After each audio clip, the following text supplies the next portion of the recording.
Tonight, we're going to talk about ways to get motivated when you really don't feel like writing. But before I can motivate myself to talk about it, I need some coffee.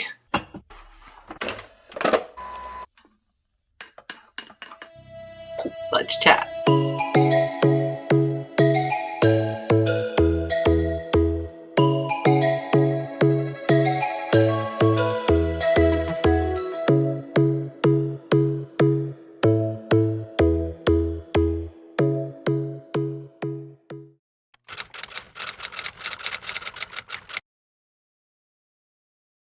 It is 8 p.m.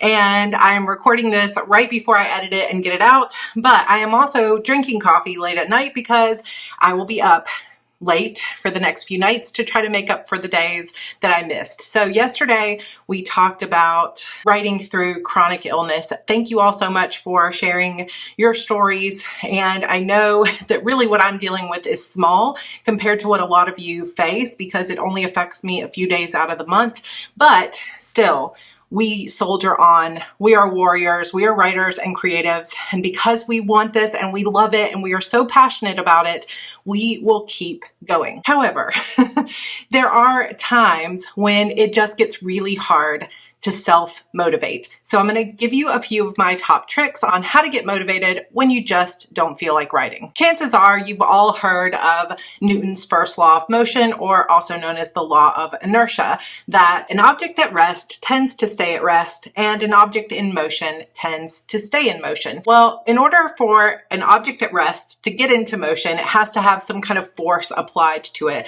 Now, I'm not any kind of science whiz, or in fact, I hated science in school, but I do know this, as writers and creatives, if we are at rest, we're not motivated, we're not working on our book, our manuscript is resting and we just don't feel like it for a few days in a row, or you've had maybe a chronic illness flare up, or you just didn't feel like it for a while, for whatever reason, you let your story sit there, you tend to resist getting back into it. This is true for me, and it's universally true for most of us. However, once you can apply some kind of force to it and trick yourself into getting started, often you will stay in flow. So once you get to working on your book again, you're going to be that much more likely to keep working on it on a regular basis. This is also true for every single writing session. If you don't sit down to write at all, you're not going to get any words.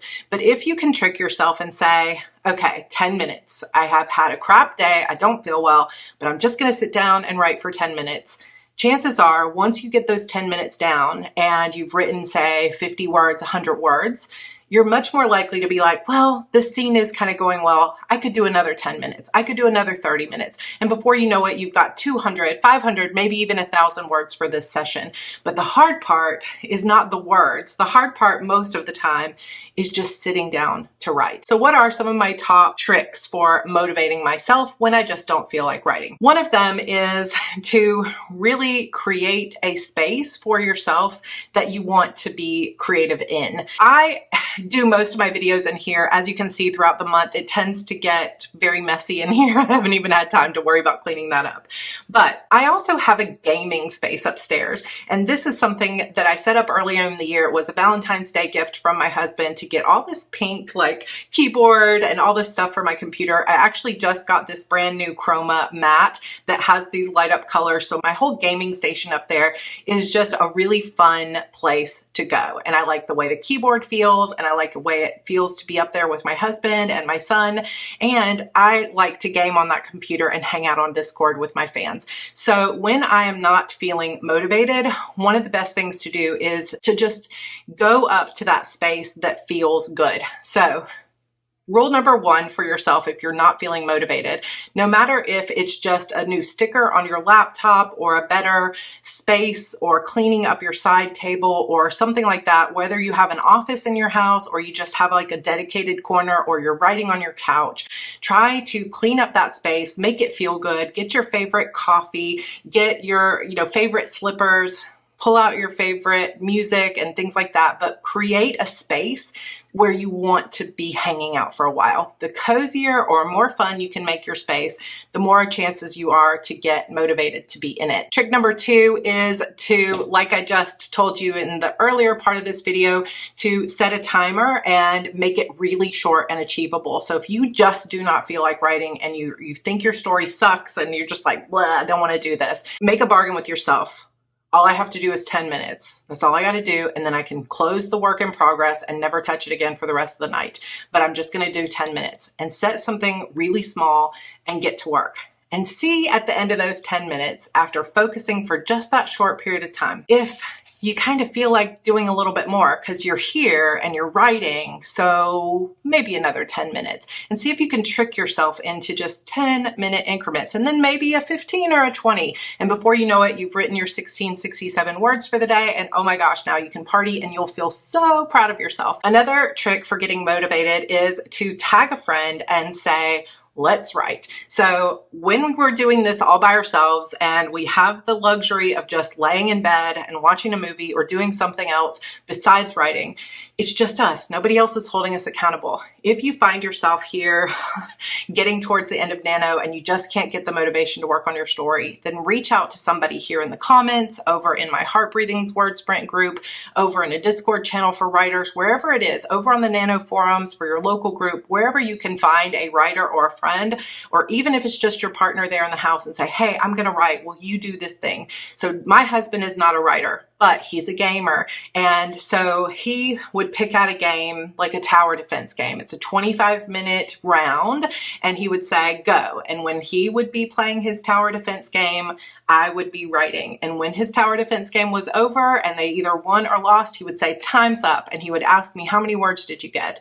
And so he's not even a writer, but he became kind of my accountability buddy. So tag a writer, tag someone in your house, tag a best friend, and say, hey, will you do an activity that has 20 minutes or a sprint type activity? Or will you write with me? Or will you talk through my story with me? Will you read some of what I've written? But just get out there, and so you're not alone the whole time. That's a great way to get motivated. Another trick is rewards. So I am pretty big on rewards. I love rewards. I love getting new things, but I also love rewarding myself with things that are free, but that cost time. So let's say you've had a show on Netflix that you've been binge watching. Instead of just allowing yourself to continue and, when Netflix says, are you still watching? Instead of clicking yes, click no for a while and say, okay, I cannot watch the next episode of this show until I've written for 30 minutes. If it's a 30-minute show, you got to write for 30 minutes. If it's an hour-long show or a 2-hour-long movie, you have to write for the same amount of time before you can do that movie, watch that thing, play that game, whatever it is. So I love to play games like EverQuest 2. It's the game where I met my husband. It's a very old game and not many people play it anymore, but I love it still. And so when I'm trying to motivate myself, I will say, you know what, Sarah, if you sit down and write for 2 hours, you can play that game for 30 minutes, or you can play that game for an hour. Or I've been really wanting to catch up with Umbrella Academy. I have not had any time to watch it. And so if I want to watch the second season, I'm going to have to get some writing in. So I think those are maybe 40 to 50-minute episodes. So I got to write for 50 minutes. Whatever you can do to create a rewards type system for yourself, get it done. And yes, it's going to take a little bit of discipline to not keep watching that Netflix and to sit up and start writing for a little bit. But it's another way that you can trick your brain and say, okay, if I do this thing for an hour, my writing for an hour, or if I get 1,000 words, I can reward myself with a 30-minute show or whatever it is. It sort of gamifies it a little bit where you can say, okay, 30 minutes here, 30 minutes there, and it feels really good and motivating. A final trick that I have for you tonight before I edit this very quickly and then get to writing is to sit down and journal for a little bit about why you wanted to write this story in the first place.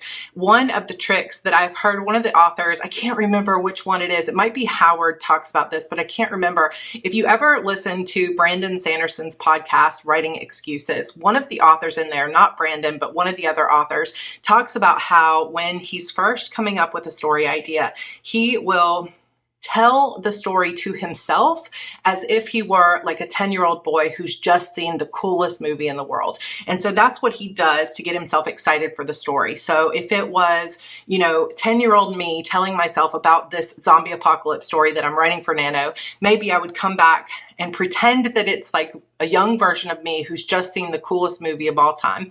And I would say, Sarah, you've got to watch this movie, Fate's Surrender. It was so cool because there's this girl, Parrish, and she has these really cool powers, and she's awesome with a katana.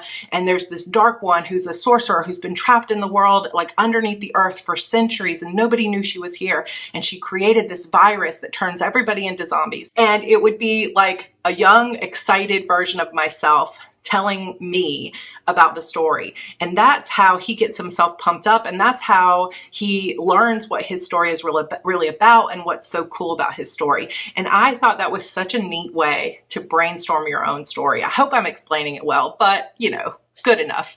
Basically, sit down and journal about what's so cool about your story. Why did you love it in the first place? Why is your story different, but also like something else that you loved? And why is it so important to you that you get this story out into the world? And as a bonus tip, if you do that journaling inside your NaNoWriMo document, you can count those words too, because it is part of your process. It is part of your Nano process. So sit down, open up your document, give yourself some little parentheses or something there, or put it in italics and say, here's why I'm so excited about this story. And just start writing and getting back in touch with why you loved this story, why you loved these characters, why you think you should keep going and finish it, and what are the cool scenes that are still to come that you haven't written yet. But just kind of get back in touch with what you loved about it and see if that inspires you and motivates you to keep going. So these are just really a handful of tips that I've got off the cuff. Create a cozy space where you feel like creating, reach out to a friend,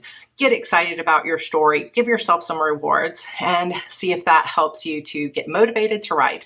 I am about to go and knock out some words. I am only 4,000-ish words away from winning NaNoWriMo for 2020, which is pretty freaking awesome. And I have my 50,000 word reward is coming tomorrow. I just got a tracking notification that it will be delivered tomorrow. So I would really like to hit that 50K tonight. So I will be vlogging this, and this will be tomorrow's vlog. Tomorrow I am also heading to a hotel for 2 more nights to try to finish out this book. So I hope you'll join me on this journey. If you are new to this channel, please subscribe and join our family. If you've been following me throughout Nano, I hope that you've been enjoying these videos. We only have about a week left of them, and we are done with Nano. So let's make this the best week yet.